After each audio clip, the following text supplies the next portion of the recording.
Hello students, I hope all of you are fine and it's your English worksheet number 43 scheduled to be done on 13th October 2020. Students, you have to write down your name, your class teacher's name, your roll number and student ID. Today's worksheet is based on your chapter A Truly Beautiful Mind. बेटा आज जो आपकी worksheet है वो based है आपके chapter truly beautiful mind पे, जो है एल्बर्ट आइंस्टाइन के बारे में। आप देखिए, ये आपको बेटा समरी बताई गई है, टोटल चैप्टर की समरी, और उस पर बेस्ड आपको क्वेश्चन आंसर्स दिए गए हैं, उस पर बेस्ड नीचे क्वेश्चन आंसर्स हैं। तो अभी आपको समरी के मैं आपको एक्सप्लेन कर रही हूँ समरी। आपको इसके बाद अपने चैप्टर को ज़रूर पढ़ना है। समरी, इस पर बेस्ड क्वेश्चन, उसके क्वेश्चन आंसर्स आपको मैं दूंगी, लेकिन आपको एक बार इस चैप्टर को अपनी बुक से ज़रूर पढ़ना है। Albert Einstein was born on 14th March 1879 in the German city of Ulm.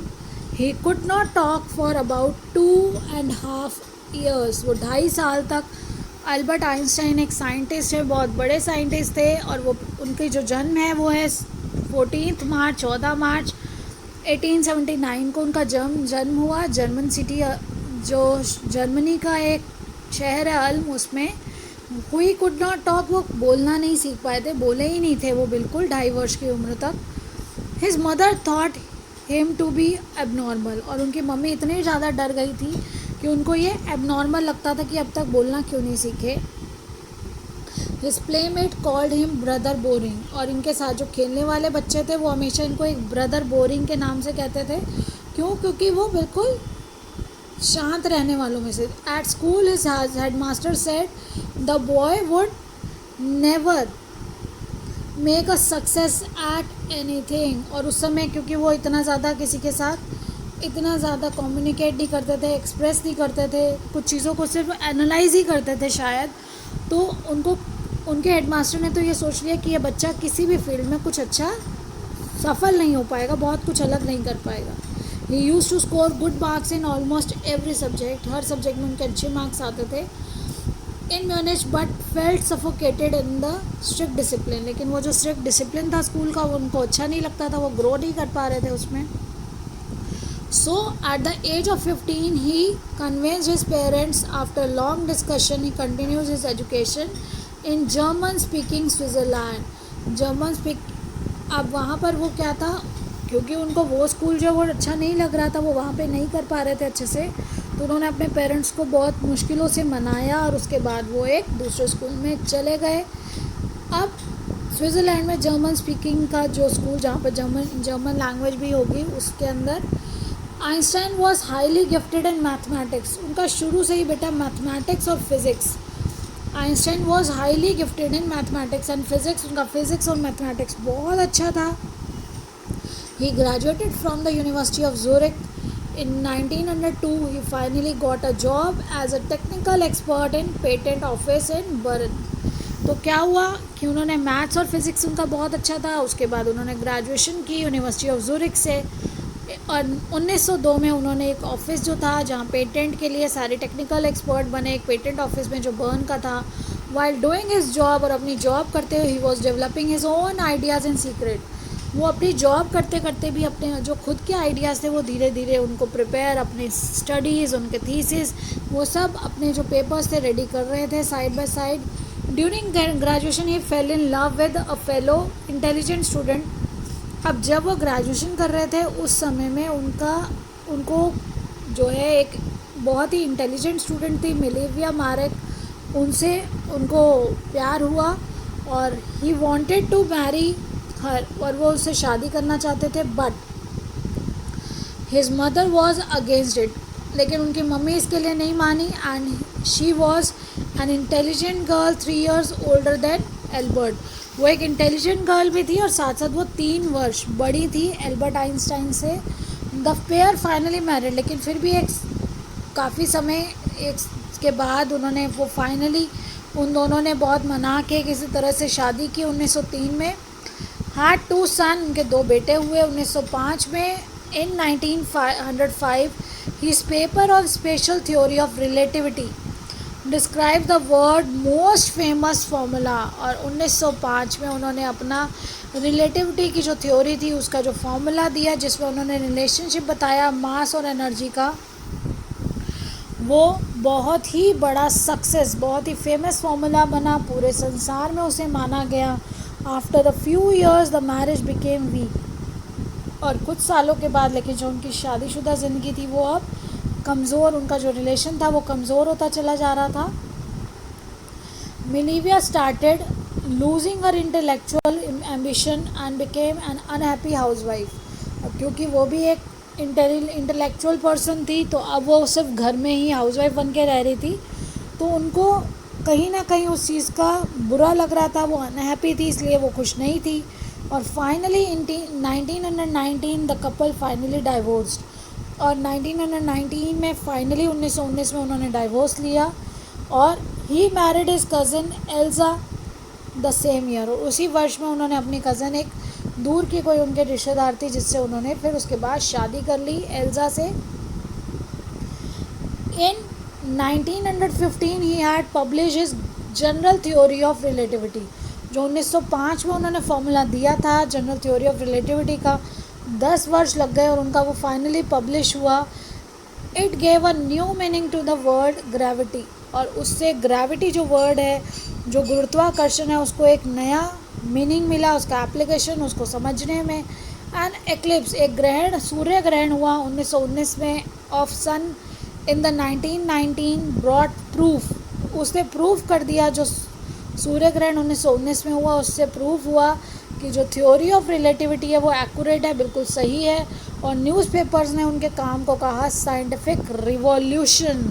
एक जैसे बेटा जागरण होता है, पुनर्जागरण आप पढ़ते हैं ना, कि वो एक नया युग शुरू हो गया साइंस में उनकी इस रिलेटिविटी थ्योरी से। अब देखिए उस रिलेटिविटी थ्योरी के बेस पे उनको, जो उन्होंने 1915 में पब्लिश करवाई, उसके बिहाफ पे उनको मिला बेटा 1921 में नोबेल प्राइज़ फॉर फिज़िक्स, जो कि बहुत बड़ा, सबसे बड़ा प्राइज़ है। He was praise for his work all over the world. उनके काम के लिए उन्हें पूरे विश्व में सराहा गया। 1933 Nazis came to power in Germany, so he immigrated to the US. क्योंकि नाजीज आ गए थे जर्मनी में 1933 में, तो उन्होंने वहाँ से चले गए कहाँ पर, यूनाइटेड स्टेट्स में। और 5 years आफ्टर, उसके बाद यानी कि 1938 around the discovery, 5 years after the discovery of nuclear fission. अब न्यूक्लियर फिजन की जो डिस्कवरी हुई उस समय बर्लिन में हुई थी। American physicist were very upset. तो सारे जो अमेरिकन फिजिस्ट थे वो बहुत ज़्यादा अपसेट थे, परेशान थे। They were afraid the Nazis could build and use an atomic bomb.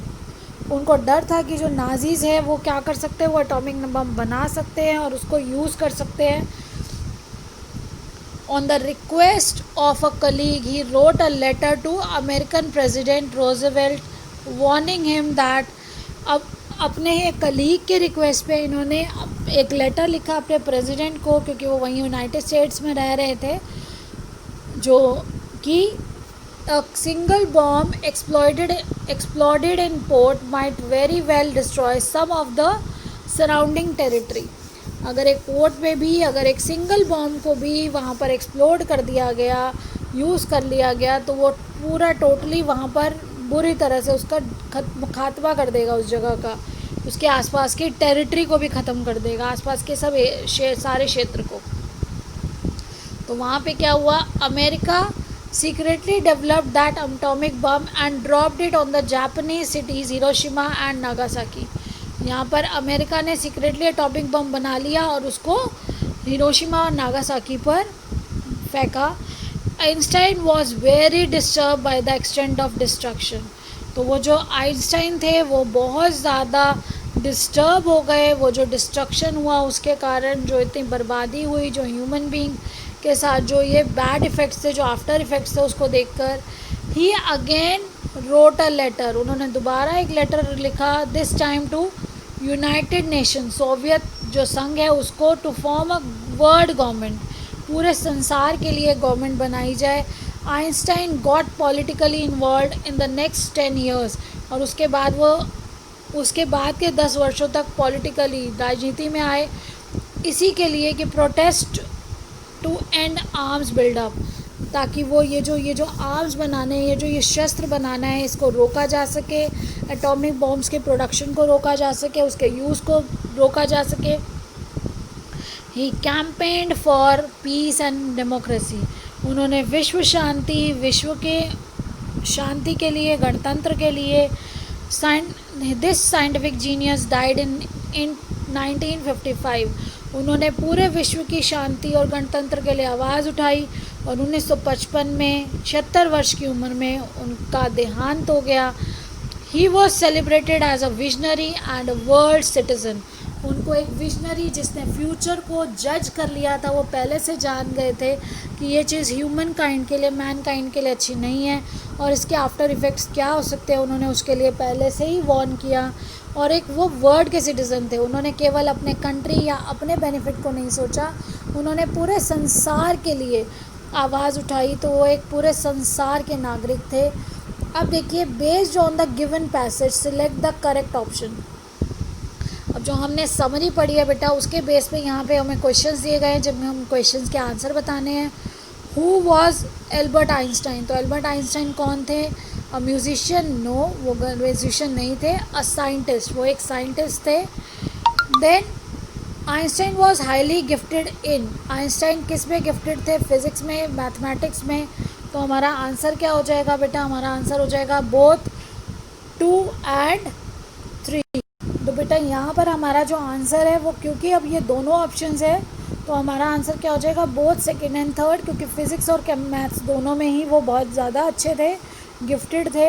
In 1921 he received dash for physics, he received Nobel prize for physics. Which word in the passage is a synonym of far sightedness, तो बेटा फार cited का मतलब होता है जो भविष्य को देख लेता है, जो समझ लेता है।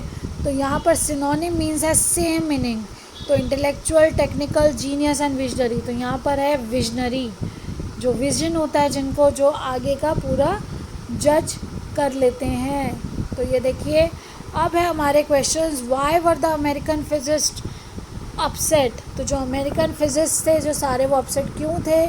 The American physicist were upset with the thought regarding misuse of discovery of nuclear fission, उन्हें डर लग रहा था कि जो न्यूक्लियर फिजन की डिस्कवरी हुई है उससे मैन काइंड को बहुत ज़्यादा खतरा है। They were afraid the Nazis could build and use an atomic bomb to harm mankind, वो इस चीज़ से डर रहे थे कि नाजीज एटॉमिक बॉम्ब बना सकते हैं और हार्म कर सकते हैं मैन काइंड, मानवता को, ह्यूमन रेस को, किसी भी तरह, किसी भी कंट्री पे वो अपना अधिकार करने के लिए, क्योंकि नाजीज़ की जो पॉलिसीज़ थी वो अपने एक्सपेंशन के लिए कुछ भी नहीं सोच रहे थे कि वो किसको किस तरह से परेशान कर रहे हैं, यहाँ आप कैसे ह्यूमैनिटी को ख़त्म कर रहे हैं। तो उसके बाद देखिए नेक्स्ट क्वेश्चन है, how did Einstein theory of relativity prove to be a scientific revolution, किस तरह से उन्होंने जो आइंस्टाइन की थ्योरी ऑफ रिलेटिविटी थी वो उसका प्रूव हुआ, वो प्रूव हो गई एक साइंटिफिक, एक वैज्ञानिक जागरण, एक वैज्ञानिक चेंज के रूप में, जो एक बड़ा आविष्कार के रूप में वो सामने आई।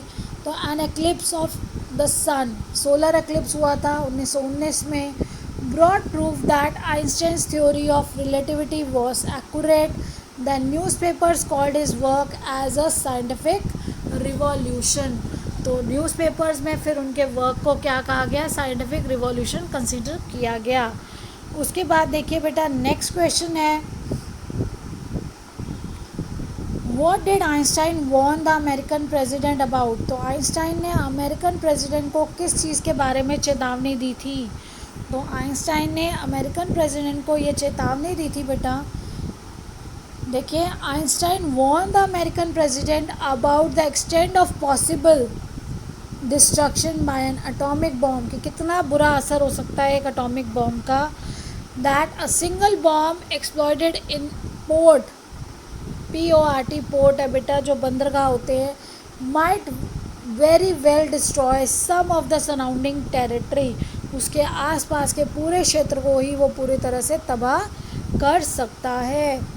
अब देखिए नेक्स्ट क्वेश्चन है, do you think Einstein was a genius.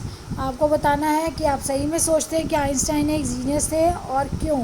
और दूसरा देखिए इसके बाद है कोविड अप्रोप्रिएट बिहेवियर, जो आपको अब हर वर्कशीट में मिलेगा.